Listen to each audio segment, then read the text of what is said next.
جو بدلے ہوئے حالات ہیں، جسے ہم اپنی عمرانی فکر کہتے ہیں، اس کی کیا اہمیت ہے، اسے سمجھنا بہت ضروری ہے۔ دیکھیں، جب ہم دین کی بات کرتے ہیں تو دین کا ایک حصہ وہ ہے کہ جس کی ساری تفصیلات نبی صلی اللہ علیہ وسلم نے طے کر دی ہیں۔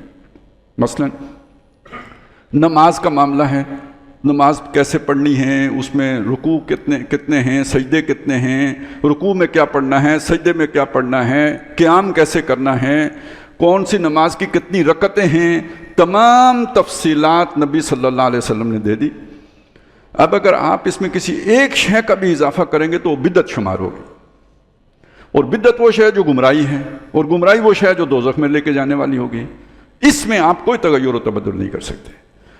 اسی طرح روزے کا معاملہ ہے، اسی طرح حج کا معاملہ ہے، اسی طرح زکوٰۃ کا معاملہ ہے، آپ کو جوں کا توں لینا ہوگا، اس لیے کہ آپ صلی اللہ علیہ وسلم نے اس بارے میں تفصیلی رہنمائی دے دی۔ اسی طرح آئلی قوانین ہیں، نکاح طلاق کے مسائل ہیں، اس میں یہ اضافہ تو کر سکتے تھے کہ پہلے نکاح جو ہے وہ ہو جاتا تھا زبانی، اب یہ کہ ایک پرو فارمے کے اوپر ہوگا، اس تبدیلی کی تو گنجائش ہوگی، لیکن یہ کہ اس کے بول تبدیل کر دیں، نکاح کا طریقہ تبدیل کر دیں، شادیاں 4 سے 5 کرنے کی اجازت دے دیں، یا ایک ہی کرنے کا پابند بنا دیں، یہ اب کوئی نہیں کر سکتا۔ لیکن اسی دین کے کچھ حصے وہ ہیں کہ جن میں اصولی رہنمائی دی گئی ہے، تفصیلی رہنمائی نہیں دی گئی۔ تو جن معاملات میں تفصیلی رہنمائی نہیں دی گئی، ان معاملات میں بدلتے حالات کے ساتھ تغیر و تبدل ہو سکتا ہے۔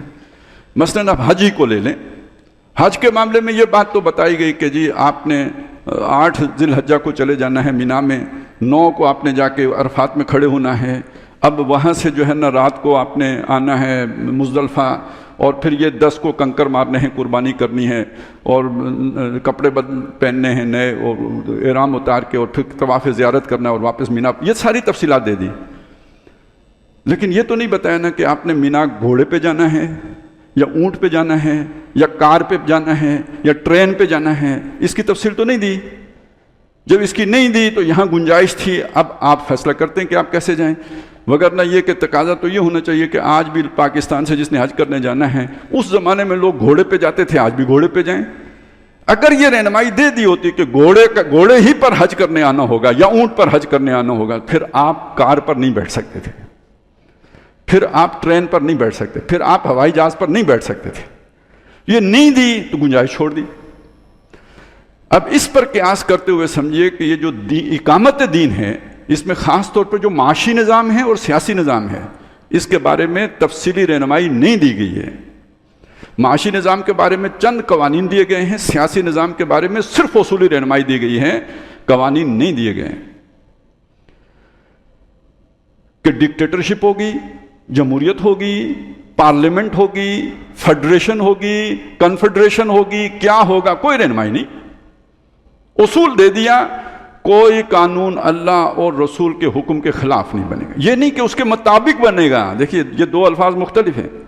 جب آج کہہ دیں کہ اس کے مطابق بنے گا تو پھر جو بھی کرنے چلے ہیں اس کے لیے دلیل لانی پڑے گی۔ جب آئیں آپ کہیں اس کے خلاف نہیں بنے گا تو آپ کو چھٹی ہے، جو مرضی بنائیں، لیکن کوئی ایسا نہیں بنا سکتے جو کسی حکم کے ساتھ متصادم ہو، ٹکراتا ہو۔ تو یہ وہ ایریا ہے جسے آپ کہیں گے کہ لوگوں پر امرہم، یہ تمہارا معاملہ ہے، شورا بینہم، آپس کے مشورے سے طے کر لو، سوچ بچار کر کے طے کر لو، تجربہ کرو، سیکھو، ٹھوکر کھاؤ، تجربے سے غلطی کرو، سیکھو اور آگے بڑھو۔ امرہم شورا بینہم، اس کو مزید سمجھ لیں۔ یہ اللہ نے رہنمائی فراہم کی ہے کہ مرد ہوں یا عورتیں ہوں، انہیں ساتر لباس پہننا ہے۔ اب وہ لباس کیا ہو یہ نہیں بتایا، دھوتی باندھیں گے، شلوار پہنیں گے، شلوار قمیص ہوگی، پینٹ شرٹ ہوگی، یہ نہیں بتایا، یہ آپ پر چھوڑ دیا۔ ساتر ہونا چاہیے، اصولی رہنمائی یہ ہے۔ اور اسی طرح ظاہر ہے کہ جو انسان ایک بچہ ہے 7 سال کا، اس کے لباس کا سائز کوئی اور ہوگا، 14 سال کا ہے تو سائز کوئی اور ہوگا، اور 21-25 سال کا ہو گیا تو سائز اور ہوگا۔ آپ کہیں نہیں، جو اس کو 7 سال کی عمر میں پہنایا تھا وہی 21 سال کی عمر میں پہنائیں گے، یہ حماقت ہوگی یا نہیں ہوگی؟ اور پہنا سکیں گے؟ نہیں پہنا سکیں گے. ذرا سا طریقہ غلط ہو جائے تو نہیں پہنے گا. میں نے بعض جگہوں پہ یہ بات سمجھا. اصل میں بعض چیزیں ہوتی ہیں لطیفے ہی ہوتے ہیں لیکن اس سے ذہن میں بات چپک جاتی ہے پھر نکلتی نہیں. وہ کوئی صاحب جو ہے نا اپنی بیگم سے ناراض ہو کے چلے گئے تو اللہ تعالیٰ نے انہیں سبق سکھانا تھا. تو ایک جگہ سے گزر رہے تھے تو ماں اپنے بچے کو مار رہی تھی اور بری طرح مار رہی تھی. ان سے نہ رہا گیا, انہوں نے پوچھا کہ کیوں مار رہی ہو بچے کو؟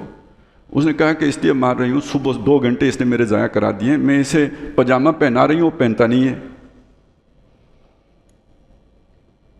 اس نے بچے کو سمجھایا اور عورت سے کہا کہ پہناؤ.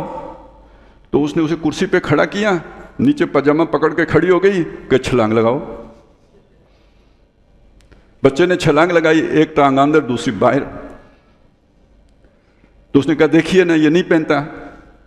تو پھر اس نے بچے کو کرسی پہ بٹھایا اور باری باری دونوں پاؤں پھنسائے اس کے پاجامے میں, کھڑا بیٹا کھڑا ہو جاؤ. اس نے پہن لیا. تو طریقہ کار کی یہ اہمیت ہوتی ہے. نہیں تو آپ 2 گھنٹے بعد رو رہے ہوں گے, بچے کو پیٹ رہے ہوں گے اور کہیں گے یار کیا یہ بچہ جو ہے نا وہ کام نہیں کر رہا. جیسے ہم رو رہے ہیں کہ بھئی یہ اقامت دین نہیں ہو رہی, تو یہ اس لیے نہیں ہو رہی کہ شاید یہ تصور ہی غلط ہے. تو یہ تصور غلط نہیں ہے, کوئی ہم جو ہے نا پاجامہ پکڑ کے غلط کھڑے ہوئے ہیں, اس کو ٹھیک کرنے کی ضرورت ہے. تو شاید ہم جب یہ ٹھیک کر لیں تو مسئلہ حل ہو جائے اور آسانی سے جو ہے نا وہ اپنی منزل تک ہم پہنچ سکیں.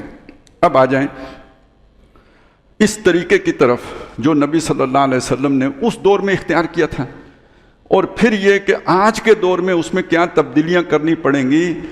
کیوں کرنی پڑیں گی؟ بچہ بڑا ہو گیا. بچہ بڑے ہونے کا مطلب کیا ہے؟ زمانہ بدل گیا. اس زمانے میں خاص طور پہ جس معاشرے میں نبی صلی اللہ علیہ وسلم نے وہ کام کیا تھا وہ قبائلی معاشرہ تھا. قبائلی معاشرے کی جو اپنا ایک سٹرکچر ہوتا ہے, یعنی ظاہر ہے اس میں ریاست کی حیثیت برادری کو ہوتی ہے. جو ٹرائبل چیف ہوتا ہے وہ حکمران ہے, وہی حکومت کی حیثیت رکھتا ہے. یہ ایک ریاست ہوتی ہے بغیر علاقے کے, اور یہی اس زمانے کا تصور تھا. خانہ بدوش ہوتے تھے. یہ جو بنی اسرائیل نے 12 قبیلے ہیں, 12 قبیلوں ہی کا نظم ہے, انہی کے اوپر نقیب ہیں, اور وہی 12 لوگ جو فیصلہ کر لیں گے وہ سارے بنی اسرائیل کا فیصلہ ہے. آج کا زمانہ بدل گیا, اب قبیلے ہی نہیں رہے. مختلف نسلیں ذاتیں تو ہیں لیکن نظم نہیں ہے, اوپر کوئی ٹرائبل چیف نہیں ہے. اب وہ منظم ادارے کے طور پر نہیں ہے, صرف نام لکھنے کے لیے آگے نام آ جاتا ہے یا پیچھے آ جاتا ہے. کوئی چودھری ہوتا ہے, کوئی راجہ ہوتا ہے, کوئی عباسی ہوتا ہے, کوئی ہاشمی ہوتا ہے. یہ ہیں لیکن وہ نظم اب باقی نہیں رہا جو کسی وقت قبیلے کا نظم ہوتا تھا. اب زمانہ آگے بڑھ کے ریاست کی سطح پہ آپ کہتے ہیں نا نیشن سٹیٹس ہیں, وہ نیشن سٹیٹس کا دور نہیں تھا, یہ اب نیشن سٹیٹس کا دور ہے. یہ فرق پڑا, بچہ جوان ہو گیا, اب وہ والا پاجامہ تو فٹ نہیں آئے گا. یہ ذہن میں رکھ لیں. اصل مسئلہ یہ ہے, اگر وہ پہنانے کی کوشش کریں گے تو وہ فٹ نہیں آئے گا, اور غلط طریقے سے پہنانے کی کوشش کریں گے تو چڑھے گا نہیں. ایک لات اندر ہوگی دوسری باہر ہو جائے گی.